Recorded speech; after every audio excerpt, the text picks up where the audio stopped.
Hello everyone, आप लोगों का स्वागत है मेरे एक और वीडियो में। इस वाले वीडियो में मैं बात करूंगा जो भी 71st बीपीएससी देने वाले हैं उनके लिए ये बहुत ही महत्वपूर्ण वीडियो होने वाला है।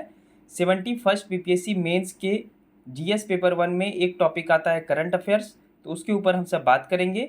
देखिए, हम सबको अभी से करंट अफेयर्स करना चाहिए और ये हमारा वर्जन है।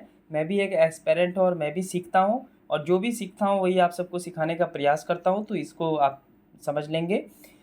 71st बीपीएससी मेंस का करंट अफेयर्स। आप सब बोलेंगे कि 70 का एग्ज़ाम अभी तक हुआ नहीं है मेंस, और आप 71st के मेंस के बारे में बता रहे हैं। तो मैं आपकी जानकारी के लिए कह दूं, अगर बीपीएससी के अनुसार 30 सितंबर को अगर एग्ज़ाम हो जाता है प्रीलिम्स का, तो आपको 3 से 4 महीने ही मिलेंगे बीपीएससी मेंस के लिए, 71st बीपीएससी मेंस के लिए। और आप 4 महीने में पूरे साल के अच्छे करंट अफेयर्स नहीं तैयार कर पाएंगे, फिर टूटी फूटी करंट अफेयर्स तैयार करेंगे और आपका मेंस में मार्क्स कटेगा। तो इसके लिए आप सबके लिए मैं अपने टाइप से मेहनत करूंगा।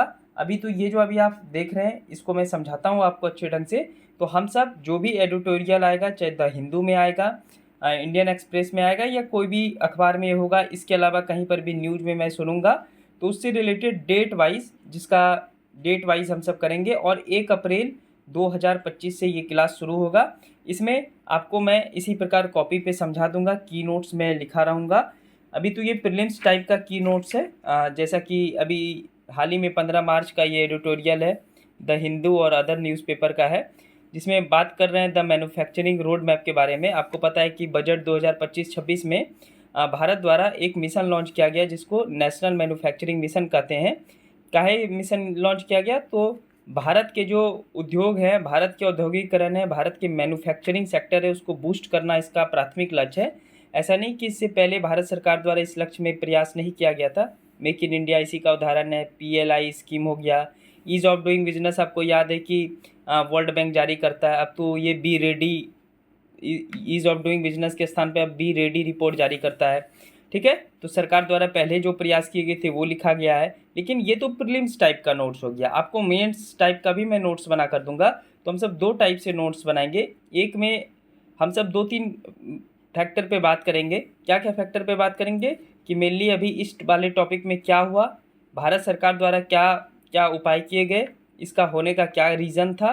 तो कारण के ऊपर बात करेंगे, फैक्ट के ऊपर बात करेंगे, और आगे हम सब अपने टाइप से ये भी लिखने का प्रयास करेंगे कि एक्चुअल में सरकार को ये कदम उठाना चाहिए। ठीक है, तो ये भी हम सब बात करेंगे। अभी ये प्रीलिम्स टाइप नोट्स है, तो प्रीलिम्स टाइप नोट्स का मतलब क्या हो गया? क्या ये प्रीलिम्स में यूज होगा? तो ये ऐसा भी बिल्कुल भी नहीं है कि ये सारा प्रीलिम्स में यूज होगा। अगर आपको कोई रिपोर्ट पता चलेगा, ठीक है, आपको ये पता चल जाएगा कि बजट के दौरान एक मिशन लॉन्च किया गया जिसका नाम है नेशनल मैन्युफैक्चरिंग मिशन। इसके अंतर्गत ये प्रयास किए गए थे। सरकार के पहले प्रयास कुछ इस प्रकार से थे।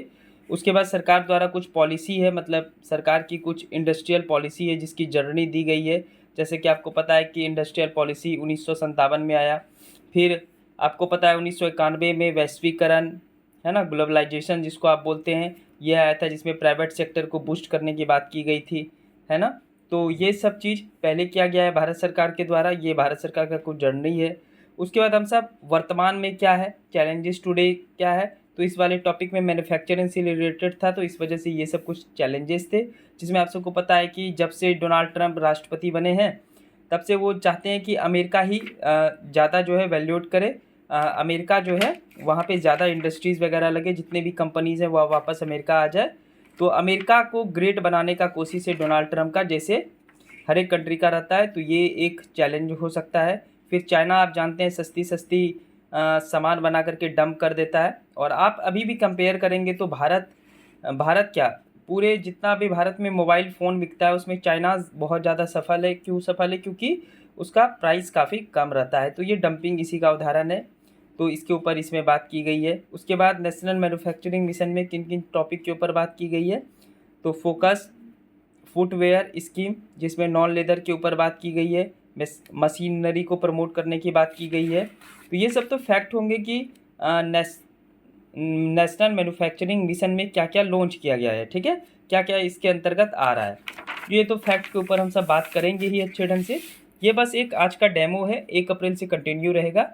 फिर ग्रीन इंडस्ट्रीज़ में हम सब बात करेंगे, सोलर से ईवी बैटरीज, विंड टर्बाइंस, इन सब के ऊपर। ठीक है, ये सब को मैन्युफैक्चरिंग सेक्टर में लाना चाहिए। इंडस्ट्रियल एक्सपेंशन होना चाहिए, मतलब उद्योग का बढ़ना होना चाहिए। तो ये सब मुख्य टॉपिक था जो कि नेशनल मैन्युफैक्चरिंग मिशन में शामिल था। उसके बाद आपको पता है कि हमारे राज्य में मखाना बोर्ड भी बन रहा है। मखाना बहुत ही ज़बरदस्त फूड होता है, तो मखाना बोर्ड भी बन रहा है। इसके ऊपर हम सब अच्छे ढंग से चर्चा करेंगे। बाद में आपको पता है कि जब आप सबको याद हो ग्लोबलाइजेशन जब हुआ था तो उस टाइम एमएसएमई जो है वो सेक्टर छूट गया था। तो इस बार एमएसएमई को सही ढंग से करने के लिए 5 लाख तक क्रेडिट कार्ड, माइक्रो इंटरप्राइजेस मतलब क्रेडिट कार्ड दिया जाएगा 5 लाख तक। क्रेडिट गारंटी दोगुना कर दिया गया है 10 करोड़ तक, और 10,000 करोड़ रुपए का स्टार्टअप फंड है, मतलब नए नए स्टार्टअप जो खुलते जा रहे हैं उसके लिए 10,000 करोड़ है। तो ये सब कुछ मुख्य रूप से टॉपिक था। अब ये तो अभी मैं आपको सिर्फ ये बता रहा हूँ कि ये जितना भी आप फैक्ट देख रहे हैं इसका आप यूज कर सकते हैं, ठीक है। मैं आपको अच्छे ढंग से हिंदी में लिखकर बताऊँगा, क्योंकि मैं हिंदी ही पढ़ाता हूँ, इंग्लिश में मैं नहीं पढ़ाता हूँ। और इंग्लिश में कुछ वर्ड है वो अलग बात है, लेकिन मैं इंग्लिश में नहीं पढ़ाता हूँ, ठीक है। तो इस प्रकार से हम सब 2 नोट्स बनाएंगे। एक तो पीटी के लिए नोट्स बनाएंगे, पीटी के लिए इस टाइप का नोट्स बनाएंगे कि भारत सरकार द्वारा पिछले कुछ मतलब इस टॉपिक में क्या क्या कदम उठाए गए थे, अब वर्तमान में क्या कदम उठाए गए हैं, और आगे चल के और क्या क्या आने वाला है। और मेंस में हम सब क्या बनाएंगे, मेंस में हम सब रीज़न देखेंगे कि भारत सरकार को ऐसा कदम क्यों उठाना पड़ा, ठीक है, उठाने से क्या लाभ हुआ या क्या हानि हुआ। ये इस टाइप का हम सब नोट्स बनाएंगे और अपना एक इस पर टिप्पणी देंगे, ठीक है। 5 से 10 लाइन का अपना भी टिप्पणी देंगे जो कि मैं दूंगा, ठीक है। आप सब उससे मैच करेंगे और फिर जो भी फीडबैक होगा आप सब ज़रूर दीजिए, वो बहुत ही ज़रूरी होता है। तो ये काम हम सब शुरू करने वाले हैं। अगर आप सब सपोर्ट दिखाएंगे तो ज़रूर प्रत्येक दिन वीडियो आपके समक्ष मैं लाऊंगा। ये कुछ एडिटोरियल था आपका वाटर से रिलेटेड कितना प्रदूषण फैल गया है। तो ये सेंट्रल पॉल्यूशन कंट्रोल उसी दिन आर्टिकल आया था 15 मार्च को।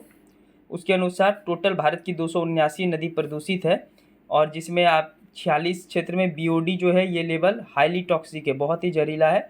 बीओडी का मतलब कुछ होता नहीं है, यहाँ देखिए लिख दिया हूँ, बायोलॉजिकल ऑक्सीजन डिमांड, ठीक है। महाराष्ट्र तमिलनाडु का एक कोयम रिवर है जिसका कि 345 mg लीटर है। तो यहाँ पे ये तो आप सब समझ गए कि ये प्रदूषण है, लेकिन आप अंदाज़ा अब लगाइए। यहाँ से देखिए किसी भी नदी में बीओडी लेवल जो होना चाहिए वो 3 mg पर लीटर होना चाहिए। इसके बाद ये स्नान के लिए उपयोगी नहीं होता है, मतलब बाथिंग के लिए उपयोगी नहीं होता है। और यहाँ आप देखिए कितना है, यहाँ देखिए 345 है कोयम रिवर पे, है ना। तो ये कितना ज़्यादा टॉक्सिक है। इसके अलावा अगर आप बात करते हैं यमुना रिवर की, तो यमुना रिवर का और भी ज़्यादा टॉक्सिक है। यहाँ पे देखिए 2500 MPN 100 ml, और कुंभ में जो पानी का था वो 12,500 के आसपास था। तो उसके ऊपर हम सब बाद में बात करेंगे। तो हाईली टॉक्सिक था, रहना कितना चाहिए 3 mg। उससे ये बीओडी के बारे में बात हो रहा है।